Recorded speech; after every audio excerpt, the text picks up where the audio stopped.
이 얼굴로 평생 살아야 한다면 차라리 죽을래요. 29살 딸이 교통사고로 얼굴이 심하게 손상된 뒤 유서 한 장을 남기고 모든 삶의 끈을 놓으려 했습니다. 그 편지를 읽은 순간 하버드대 경제학과 교수였던 아버지는 무릎을 꿇고 바닥에 주저앉고 말았습니다. 그리고 단호히 결심하죠. 내 딸 내가 반드시 살린다. 그날 밤 아버지는 전 세계의 병원을 백방으로 뒤졌고 마침내 하나의 결론에 도달합니다. 전 세계 의료진이 포기한 얼굴 복원. 그 마지막 희망이 미국도 유럽도 아닌 바로 대한민국이라는 사실이었습니다. 그런데 한국에서 첫 수술 도중 충격적인 일이 벌어집니다. 과연 대한민국은 이 절망적인 부녀에게 기적을 선사할 수 있을까요? 그 전에 여러분의 의견을 들어보고 싶습니다. 이 아버지의 사랑이 느껴진다면, 부성애, 딸이 감사해야 한다면 고마워 아빠라고 댓글을 남겨주세요. 그리고 구독과 좋아요로 한국의 의료를 응원해주세요. 이야기 지금 시작합니다. 저는 그날 밤을 절대 잊을 수 없습니다. 하버드 대학교에서 경제학을 가르친 지 25년째 처음으로 수업을 취소했죠. 딸 클라라의 방문을 열고 들어간 순간 책상 위에 놓인 하얀 편지지가 제 심장을 멈춰 세웠거든요. 아빠, 미안해요. 더 이상 거울을 볼 수가 없어요. 떨리는 손으로 편지를 읽어 내려갔습니다. MIT에서 AI를 연구하던 똑똑한 제 딸이 6개월 전 그 끔찍한 교통사고 이후 완전히 다른 사람이 되어버렸거든요. 7번의 수술이 모두 실패한 뒤 클라라는 자신의 얼굴을 괴물이라고 부르기 시작했습니다. 매일 아침 일어나면 악몽인 줄 알았는데 거울 속 모습이 현실이더군요. 웃으려고 해도 얼굴 근육이 움직이지 않아요. 사람들이 저를 보는 눈빛이 너무 무서워요. 이 대목에서 가슴이 찢어지는 것 같았습니다. 제 딸이 언제부터 이런 절망에 빠져 있었는지 몰랐던 제 자신이 원망스러웠어요. 경제학자로서 숫자와 논리에만 빠져 살면서 정작 가장 소중한 딸의 마음은 읽지 못했던 거죠. 엄마처럼 편안히 떠나고 싶어요. 아빠도 이제 자유로워지세요. 저 때문에 고생하지 마시고 새로운 인생을 시작하세요. 이 대목에서 저는 주저앉고 말았어요. 아내 메리가 암 투병 중에 했던 말이 떠올랐거든요. 존, 클라라만큼은 꼭 지켜줘. 내가 못한 만큼 더 사랑해줘. 제가 약속했던 그 말이 귓가에 맴돌았습니다. 편지 마지막 줄을 읽는 순간 온몸이 얼어붙었어요. 내일 아침이면 모든 게 끝날 거예요. 사랑해요, 아빠. 그동안 좋은 아버지였어요. 저는 미친 듯이 딸의 이름을 불러댔습니다. 클라라, 클라라. 목이 터져라 소리쳤죠. 다행히 클라라는 욕실에서 울고 있었습니다. 아직 늦지 않았다는 안도감이 밀려왔어요. 하지만 동시에 무력감도 엄습했죠. 대체 어떻게 해야 딸을 구할 수 있을까요? 그런데 바로 그때였습니다. 거실 TV에서 뉴스가 흘러나왔거든요. 만취운전 3회 전과자, 집행유예 중 또다시 음주운전으로 사고를 일으켜 화면에는 웃으며 법정을 나서는 남자의 모습이 나왔습니다. 바로 제 딸을 이렇게 만든 장본인이었어요. 분노가 치솟았습니다. 아내를 암으로 잃은 뒤 클라라만이 제게 남은 전부였는데 그런 딸을 한순간에 절망의 구렁텅이로 밀어넣은 자가 멀쩡히 웃고 있다니요. 주먹을 벽에 내리쳤습니다. 손에서 피가 났지만 아프지도 않았어요. 욕실 문을 두드렸습니다. 클라라야, 아빠가 여기 있어. 나와줄래? 하지만 돌아오는 건 흐느끼는 소리뿐이었죠. 저는 그 밤 유서를 불태우며 결심했습니다. 세상 어딘가엔 분명히 방법이 있을 거라고요. 포기는 결코 없습니다. 저는 다음 날 아침 일찍 클라라와 함께 매사추세츠 종합병원으로 향했습니다. 보스턴 최고의 성형외과라는 곳이었죠. 클라라는 모자를 깊숙이 눌러쓰고 마스크로 얼굴을 가렸지만 그래도 지나가는 사람들의 시선을 피하려고 고개를 숙이고 있었어요. 병원 복도를 걸으며 제 마음은 무거웠습니다. 이미 7번이나 실패했는데 8번째가 다를 리 있겠습니까? 하지만 포기할 수는 없었어요. 딸을 위해서라면 마지막 한 방울의 희망이라도 붙잡아야 했거든요. 윌슨 박사는 미국에서 손꼽히는 재건성형 전문의였습니다. 그가 클라라의 얼굴을 자세히 살펴본 뒤 한숨을 쉬는 모습을 보는 순간 제 가슴도 철렁 내려앉았죠. 그의 표정에서 이미 답을 읽을 수 있었거든요. 박사는 엑스레이 필름을 들어올리며 차가운 목소리로 설명했습니다. 신경 손상이 너무 광범위하다는 것, 안면신경의 70%가 끊어져 있다는 것, 근육 조직도 괴사가 진행된 상태라는 것들이었어요. 의학 용어들이 쏟아져 나올 때마다 제 희망은 조금씩 무너져 갔습니다. 더 이상의 수술은 흉터만 늘릴 뿐입니다. 박사의 단호한 말에 제 세상이 무너지는 것 같았어요. 기능적으로는 문제 없으니 적응하라는 조언까지 덧붙여졌죠. 적응이라는 단어가 또 나왔습니다. 29살 딸에게 포기하라고 말하는 게 적응이란 말입니까? 의학에도 한계가 있다는 박사의 말에 제 분노가 폭발했어요. 현실을 받아들이라는 그 냉정한 조언이 제 가슴을 후벼 팠거든요. 그때 클라라가 갑자기 일어나더니 진료실 구석에 걸린 거울을 주먹으로 내리쳤습니다. 거울이 산산조각 나는 소리와 함께 딸의 절규가 터져 나왔어요. 차라리 죽을래요. 간호사들이 달려와 클라라를 말렸지만 딸의 절망은 멈추지 않았습니다. 제 심장이 찢어지는 것 같았어요. 그런데 윌슨 박사는 여전히 냉정하기만 했죠. 진정제 처방과 정신과 상담을 권하는 그의 모습에서 미국 의료 시스템의 차가움을 절감했습니다. 외모에 대한 강박을 치료해야 한다는 박사의 말에 제 분노가 치솟았어요. 제 딸이 정신병자라는 말입니까? 수술로는 한계가 있으니 마음을 고치라는 식의 접근이 과연 옳은 것일까요? 집으로 돌아오는 길, 클라라는 한마디도 하지 않았어요. 차 안의 정적이 너무 무거웠습니다. 창밖 풍경이 스쳐 지나갔지만 제 눈에는 아무것도 들어오지 않았죠. 보험회사에서는 더 이상 수술비를 지원할 수 없다고 통보해왔습니다. 이미 30만 달러가 넘게 썼다는 이유였어요. 돈 문제가 아니었습니다. 제가 평생 모은 재산을 다 써서라도 딸을 구하고 싶었거든요. 하지만 돈으로도 살 수 없는 게 있었습니다. 바로 희망이었죠. 그날 밤 저는 서재에서 밤새 인터넷을 뒤졌습니다. 전 세계 성형외과 논문들을 찾아 읽으며 마지막 희망을 찾고 있었어요. 그러다 발견했습니다. 한국의 재건성형 관련 논문이었죠. 신경 재생과 근육 이식에 대한 놀라운 기술들이 소개되어 있었습니다. 미국이 포기한 것을 다른 나라가 해낼 수 있을까요? 하지만 딸을 위해서라면 지구 끝까지라도 가야겠다고 다짐했습니다. 그날 밤부터 저는 완전히 다른 사람이 되었습니다. 하버드 교수로서의 체면이나 자존심 따위는 내려놓았어요. 딸을 구할 수 있다면 무엇이든 할 각오였거든요. 서재에서 밤을 새우며 전 세계 의료 논문들을 뒤지기 시작했습니다. 유럽의 독일, 스위스 병원들을 먼저 검색했어요. 하지만 대부분 미국과 비슷한 수준이었죠. 그러다 아시아 쪽으로 눈을 돌렸습니다. 일본, 싱가포르를 거쳐 한국에 이르렀을 때 제 손이 멈췄어요. 한국의 재건성형외과 논문들이 놀라웠습니다. 특히 안면신경 재생술과 미세혈관, 봉합술에 관한 연구 결과들이 경이로웠어요. 서울의 한 병원에서 발표한 논문에는 90% 이상의 신경이 손상된 환자도 성공적으로 치료한 사례가 나와 있었거든요. 새벽 3시가 넘어서야 클라라 방에 들어갔습니다. 딸은 침대에 웅크리고 있었어요. 베개가 눈물로 흠뻑 젖어 있었죠. 제 마음이 찢어졌지만 이번만큼은 포기할 수 없었습니다. 클라라야, 한국에 가보자. 딸이 고개를 들었어요.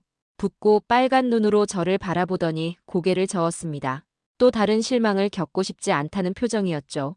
지난 6개월 동안 7번의 수술 실패로 딸의 마음은 이미 바닥까지 떨어진 상태였거든요.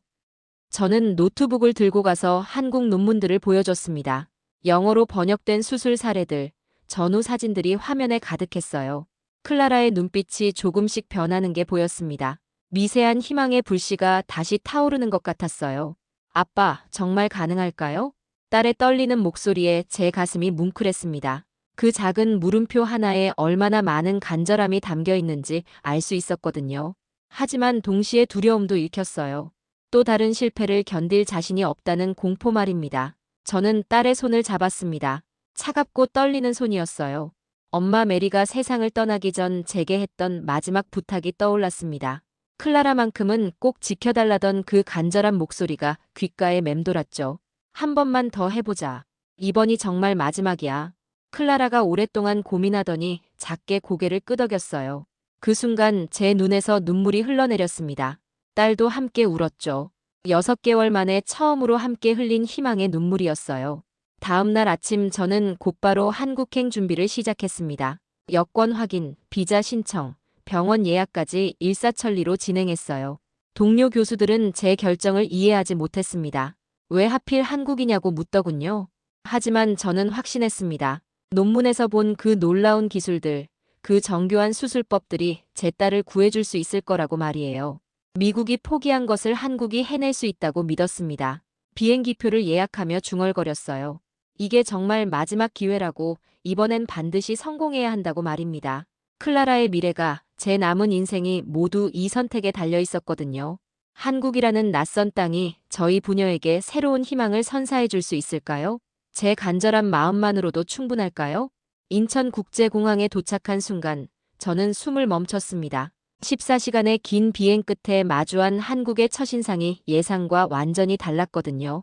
공항 자체가 하나의 예술품 같았어요.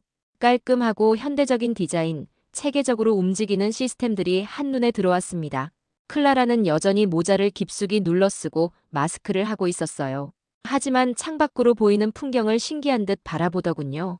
6개월 만에 처음 보는 딸의 호기심 어린 표정이었습니다. 그 작은 변화만으로도 제 마음이 한결 가벼워졌어요. 입국 심사대에서 놀라운 일이 벌어졌습니다. 심사관이 저희의 여권과 서류를 확인하더니 의료 관광 목적이라는 걸 알아차렸어요. 그리고는 따뜻한 미소를 지으며 한마디 했습니다. 좋은 결과 있으시길 바랍니다. 그 짧은 인사말에 진심이 담겨 있었어요. 미국에서는 느껴보지 못한 따뜻함이었죠. 공무원조차 외국인 환자를 진심으로 응원하는 나라라니 이런 곳이 있다는 게 믿어지지 않았습니다. 공항에서 나와 택시를 탔는데 기사님이 영어를 조금 할 줄 아시더군요. 저희가 치료를 받으러 왔다고 하니까 걱정하지 말라고 하시면서 한국 의사들의 실력을 자랑하시더라고요. 그 자부심 가득한 목소리에서 이 나라 사람들의 마음을 엿볼 수 있었습니다. 서울 시내로 들어오면서 더욱 놀랐어요. 거대한 빌딩들 사이로 한강이 흐르고 최첨단 기술과 전통이 조화롭게 어우러진 풍경이 펼쳐졌거든요. 도로도 깔끔하고 질서정연했습니다. 교통신호도 정확히 지켜지고 있었어요. 호텔에 체크인하면서 프런트 직원의 세심한 배려에 또 한 번 감동했습니다. 의료 관광객이라는 걸 알고는 병원까지의 교통편, 주변 편의시설, 심지어 한국 음식 추천까지 친절하게 안내해 주더군요. 미국에서라면 상상도 할 수 없는 서비스였어요. 저녁 식사를 위해 호텔 근처를 걸어 다니는데 길에서 만난 다른 외국인 환자들이 눈에 띄었습니다. 러시아에서 온 부부, 중동에서 온 가족까지 다양했어요. 모두들 한국 의료를 믿고 찾아온 사람들이었죠. 한 카페에서 만난 독일인 환자는 이미 수술을 마친 상태였습니다. 그가 보여준 전후 사진은 정말 놀라웠어요. 완전히 다른 사람이 된 것 같았거든요. 그는 한국 의사들의 실력을 극찬하면서 저희에게 용기를 북돋아줬습니다. 이 나라 의사들은 마법사예요. 그의 말에 클라라의 눈에 오랜만에 희망의 빛이 떠올랐어요. 딸이 마스크 너머로 작게 미소 짓는 것 같았습니다. 6개월 만에 처음 보는 표정이었죠. 호텔로 돌아오는 길, 저는 확신했습니다. 이 나라가 다르다는 것을 말이에요. 공항에서부터 느낀 체계적인 시스템, 사람들의 따뜻한 마음, 그리고 의료진에 대한 절대적인 신뢰까지 미국에서는 경험할 수 없었던 것들이었거든요. 클라라도 조금씩 마음을 열기 시작하는 것 같았어요. 호텔방에서 창밖을 내다보며 작게 혼잣말을 했습니다. 여기라면 정말 다를 수 있을까요? 그 물음에 저는 확신에 찬 목소리로 대답했어요. 내일 병원에 가면 분명 좋은 소식을 들을 수 있을 거라고, 이 나라가 저희에게 새로운 희망을 선사해 줄 거라고 말입니다. 다음 날 아침, 저희는 강남의 한 재건성 외과를 찾았습니다. 병원 건물 자체가 이미 예술품 같았어요. 깔끔하고 모던한 외관, 로비에 들어서자마자 느껴지는 고급스러운 분위기가 미국 병원들과는 차원이 달랐습니다. 무엇보다 놀라운 건 직원들의 체계적인 시스템이었어요. 에밀리 박이라는 코디네이터가 저희를 맞아주었는데 유창한 영어로 모든 절차를 친절하게 안내해 주더군요. 서류 준비부터 진료 일정까지 모든 게 완벽하게 준비되어 있었습니다. 대기실에서 기다리는 동안 클라라는 긴장한 기색이 역력했어요. 손을 떨고 있었고 마스크를 계속 만지작거렸죠. 저 역시 마음이 조급했습니다. 이번이 정말 마지막 기회라는 생각에 가슴이 두근거렸거든요. 한지호 원장이 상담실로 저희를 불렀습니다. 50대 초반으로 보이는 그의 첫인상은 온화하면서도 자신감이 넘쳤어요. 클라라의 상태를 자세히 살펴본 뒤 그가 한 말은 지금까지 들어본 어떤 의사의 말과도 달랐습니다. 저희는 얼굴을 고치는 게 아니라 사람을 고칩니다. 그 한마디에 제 심장이 멈추는 것 같았어요. 미국의 의사들은 기능 회복에만 초점을 맞췄는데 이 의사는 환자의 삶 전체를 바라보고 있었거든요. 클라라도 놀란 듯 원장을 바라보았습니다. 원장은 클라라의 CT 스캔과 MRI 결과를 면밀히 검토했어요. 그리고는 컴퓨터 화면에 3D 모델링을 띄우더니 상세한 설명을 시작했습니다. 신경 재생술, 미세혈관 봉합술, 근육 이식까지 복합적인 수술 계획을 제시했죠. 가장 놀라운 건 원장의 확신에 찬 태도였습니다. 90% 이상 회복 가능하다고 단언하더군요. 미국에서는 불가능하다고 했던 일을 이 의사는 당연하다는 듯 말하고 있었어요. 에밀리 박이 태블릿을 들고 와서 비슷한 사례들의 전후 사진을 보여줬습니다. 정말 믿기 어려운 변화들이었어요. 클라라와 비슷하거나 더 심한 상태였던 환자들이 완전히 새로운 모습으로 변해 있었거든요. 클라라의 눈에서 눈물이 흘러내렸습니다. 6개월 만에 처음 보는 희망의 눈물이었어요. 하지만 동시에 두려움도 읽혔죠. 또 다른 실망을 겪을까봐 무서워하는 표정이었습니다. 원장이 클라라에게 직접 말했어요. 수술이 단순히 외모 회복이 아니라 자신감 회복이라고, 다시 웃을 수 있게 해주겠다고 약속했습니다. 그 진심 어린 말투에서 의사로서의 철학과 신념을 느낄 수 있었어요. 수술 비용도 미국의 절반 수준이었습니다. 더 나은 기술을 더 저렴한 비용으로 받을 수 있다니, 이게 현실인지 의심스러울 정도였어요. 한국 의료 시스템의 효율성을 실감하는 순간이었습니다. 원장은 수술 일정까지 제시했어요. 3단계로 나누어 6개월에 걸쳐 진행하겠다고 했습니다. 첫 번째는 신경재생술, 두 번째는 근육 이식, 마지막은 미세 조정이었죠. 체계적이고 과학적인 접근 방식이었어요. 상담을 마치고 나오는 길, 클라라가 처음으로 긍정적인 말을 했습니다. 이번에는 정말 다를 것 같다고, 원장을 믿어보고 싶다고 했어요. 제 가슴이 뭉클했습니다.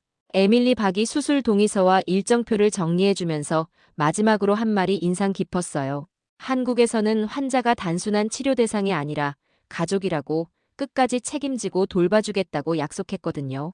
병원을 나서며 저는 확신했습니다. 이곳이 바로 제 딸을 구해줄 곳이라고 말이에요. 한국의 의료 기술과 철학이 클라라에게 새로운 인생을 선물해 줄 거라고 믿었습니다. 수술 당일 아침, 저는 거의 잠을 이루지 못했습니다. 클라라 역시 마찬가지였어요. 새벽 5시부터 일어나서 창밖을 바라보며 불안해하고 있었거든요. 6개월 만에 느끼는 간절한 희망과 동시에 또 다른 실패에 대한 두려움이 교차하고 있었습니다. 병원에 도착하자 한지호 원장과 의료진들이 저희를 맞아주었어요. 수술 전 마지막 상담에서 원장은 자신 있는 목소리로 말했습니다. 오늘 첫 번째 신경재생술을 성공적으로 마치겠다고, 클라라가 다시 웃을 수 있는 첫걸음이 될 거라고 했죠.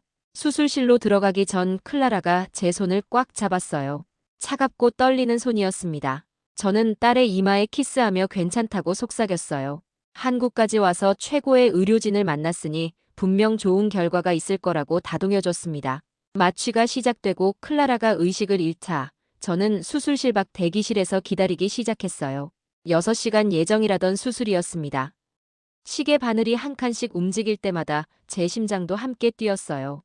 2시간이 지났을 때까지는 모든 게 순조로웠습니다. 간호사가 중간 경과를 알려주러 나왔는데 신경재생 부분이 예상보다 잘 진행되고 있다고 했어요. 저는 안도의 한숨을 쉬며 커피를 마시고 있었죠. 그런데 3시간째 갑자기 수술실 문이 열리더니 의료진들이 분주하게 움직이기 시작했어요. 응급 상황이 발생한 것 같았습니다. 제 심장이 멈추는 것 같았어요. 간호사에게 물어봤지만 정확한 상황을 알려주지 않더군요. 최수연 간호사가 다급하게 저에게 다가왔습니다. 수술 중 마취에 대한 쇼크 반응이 나타났다고 했어요. 클라라의 혈압이 급격히 떨어지고 심박수가 불안정해졌다는 거였습니다. 응급 처치를 하고 있으니 조금만 기다려달라고 했죠. 그 순간 제 머릿속이 하얘졌어요. 미국에서도 겪어보지 못한 상황이었거든요. 설마 한국까지 와서 딸을 잃는 건 아니겠죠? 제가 잘못 선택한 건 아닐까? 온갖 생각들이 머릿속을 스쳐 지나갔습니다. 한지호 원장이 직접 나와서 상황을 설명해줬어요.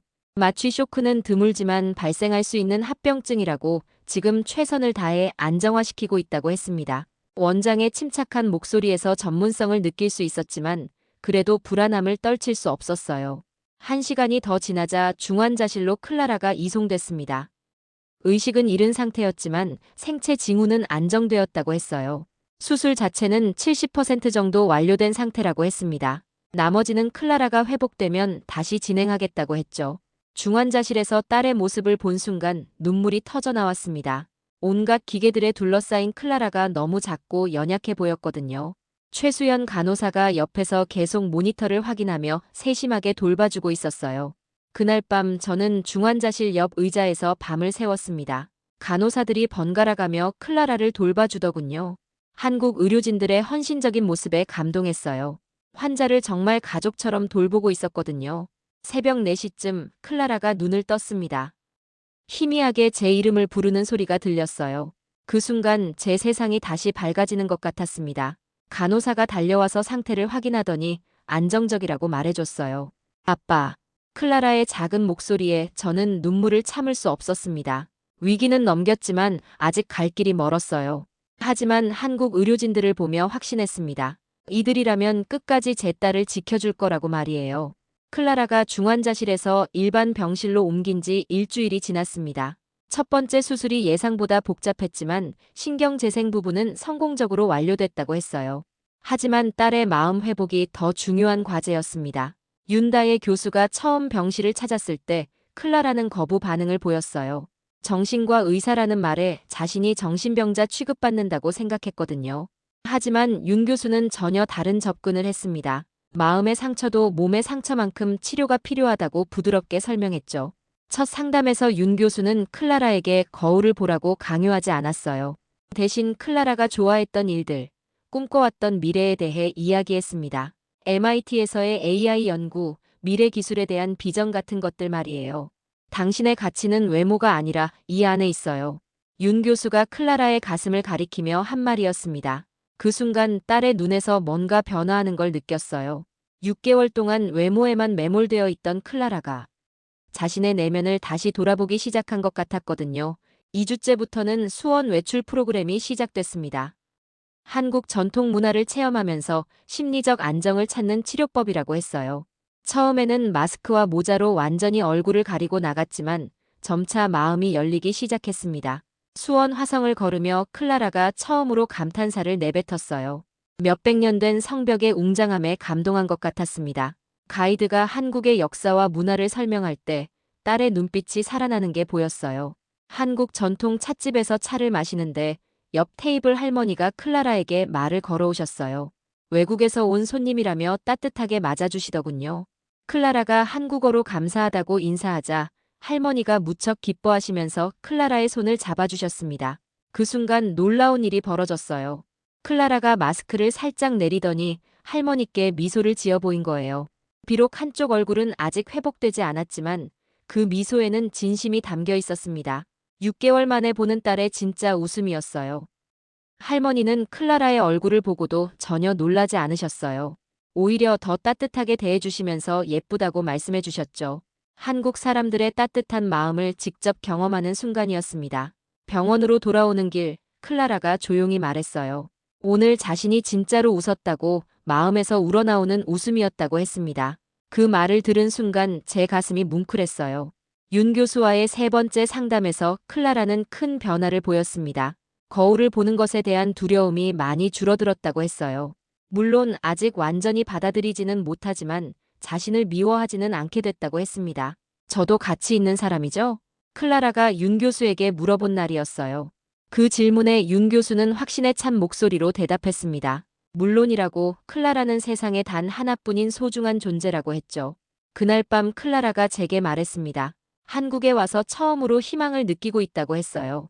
의료진들의 실력뿐만 아니라 한국 사람들의 따뜻한 마음이 자신을 치유하고 있다고 말했습니다. 최수연 간호사가 매일 병실을 찾아와 클라라와 이야기를 나눠주었어요. 마치 언니처럼 챙겨주는 모습에 딸도 마음을 열고 있었습니다. 한국 음식 추천부터 문화체험까지 정말 가족처럼 돌봐주더군요.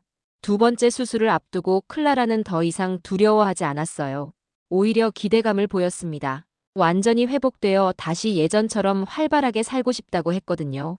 그 말을 들으며 저는 한국을 선택한 게 정말 잘한 일이라고 확신했습니다. 세 번째 수술이 끝난 지 2달이 지났습니다. 클라라의 얼굴은 놀랍도록 회복되어 있었어요. 한지호 원장의 약속대로 95% 이상 원래 모습을 되찾았습니다. 하지만 더 중요한 건 딸의 마음이 완전히 달라졌다는 것이었어요. 거울 앞에서 웃고 있는 클라라를 보며 제 눈에서 눈물이 흘러내렸습니다. 6개월 전 유서를 쓰던 그 절망적인 딸이 이제는 환하게 웃고 있었거든요. 한국의 의료진들이 단순히 얼굴만 고친 게 아니라 딸의 인생을 되돌려준 거였습니다. 그런데 예상치 못한 일이 벌어졌어요. 네이버 AI 연구소에서 클라라에게 연락이 온 거였습니다. 이준석 팀장이 클라라의 MIT 연구 경력을 보고 직접 연락했다고 하더군요. 한국에서 AI 연구를 계속해보지 않겠냐는 제안이었어요. 처음에는 당황스러웠습니다. 클라라가 회복되면 당연히 미국으로 돌아갈 거라고 생각했거든요. 하지만 딸의 반응은 달랐어요. 한국에서 새로운 시작을 해보고 싶다고 말하더군요. 네이버 연구소를 방문한 날, 저는 또 다른 한국의 모습을 보았습니다. 최첨단 기술력과 창의적인 연구 환경이 MIT 못지않았어요. 이준석 팀장을 비롯한 연구진들이 클라라를 따뜻하게 맞아주는 모습도 인상 깊었습니다. 한국은 기술과 인간미를 동시에 추구하는 나라예요. 이준석 팀장의 말에 클라라가 크게 공감하더군요. 미국에서는 경쟁과 성과만 중요시했는데 여기서는 사람을 먼저 생각한다는 거였습니다. 클라라가 이곳에서 일하고 싶어 하는 이유를 알 수 있었어요. 면접을 마치고 나온 클라라의 표정이 밝았습니다. 오랜만에 보는 자신감 넘치는 모습이었어요. 연구진들과 대화하면서 자신의 전문성을 인정받는 기쁨을 느꼈다고 했습니다. 일주일 후 합격 소식이 전해졌어요. 클라라는 기쁨의 눈물을 흘렸습니다. 단순히 취업이 아니라 새로운 인생의 시작이라고 생각한다고 했어요. 한국에서 정착해서 의미 있는 일을 하고 싶다고 말했습니다. 저는 복잡한 심정이었어요. 딸이 회복된 건 기뻤지만 이제 떠나보내야 한다는 아쉬움도 있었거든요. 하지만 클라라의 결정을 존중하기로 했습니다. 이곳이 딸에게 새로운 희망을 준 곳이니까요. 마지막 병원 방문에서 한지호 원장이 말했어요. 클라라가 이제 완전히 새로운 사람으로 태어났다고, 앞으로는 자신감을 갖고 살아가면 된다고 했습니다. 윤다혜 교수도 클라라의 정신적 회복이 놀랍다고 칭찬해 주었어요. 최수연 간호사는 클라라를 친동생처럼 챙겨주겠다고 약속했습니다. 한국에서 혼자 지내는 게 걱정된다며 언제든 연락하라고 했어요. 이런 따뜻한 인연들이 클라라에게는 큰 힘이 될 거라고 생각했습니다. 제가 미국으로 떠나는 날, 인천공항에서 클라라와 작별 인사를 나눴어요. 딸은 더 이상 마스크를 쓰지 않았습니다. 환한 미소로 저를 배웅해 주었죠. 그 모습이 너무 아름다워서 계속 기억에 남을 것 같았어요. 아빠, 한국을 선택해줘서 고마워요. 클라라의 마지막 말에 제 가슴이 뭉클했습니다. 제가 딸을 구한 게 아니라 한국이 저희 부녀를 구해준 거였어요. 하버드로 돌아와서 첫 강의에서 저는 학생들에게 말했습니다. 세계화 시대의 진정한 경쟁력은 기술만이 아니라 인간에 대한 배려라고 했어요. 한국이 바로 그런 나라라고, 제 딸이 그곳에서 새로운 삶을 시작했다고 자랑스럽게 소개했습니다. 지금도 클라라는 서울에서 행복하게 지내고 있어요. 한국이 제 딸에게 선물해준 두 번째 인생을 살아가고 있습니다. 지금까지 한국의 의료진이 만들어낸 기적 같은 이야기를 들어보셨습니다. 미국이 포기한 환자를 구해낸 대한민국의 의료기술과 따뜻한 마음이 얼마나 자랑스러운지 새삼 느끼게 되네요. 전 세계가 인정하는 한국 의료의 진짜 실력, 이런 이야기들이 더 많은 사람들에게 알려져야 한다고 생각합니다. 구독 버튼을 눌러서 우리나라의 놀라운 의료 이야기들을 계속 만나보시고 좋아요를 눌러 더 많은 분들에게 대한민국의 자랑스러운 모습을 알려주세요. 오늘도 전 세계 어딘가에서 한국을 찾아오는 환자들이 있습니다. 그들에게 희망을 주는 우리나라가 정말 자랑스럽지 않나요? 다음에도 더 감동적인 이야기로 찾아뵙겠습니다. 감사합니다.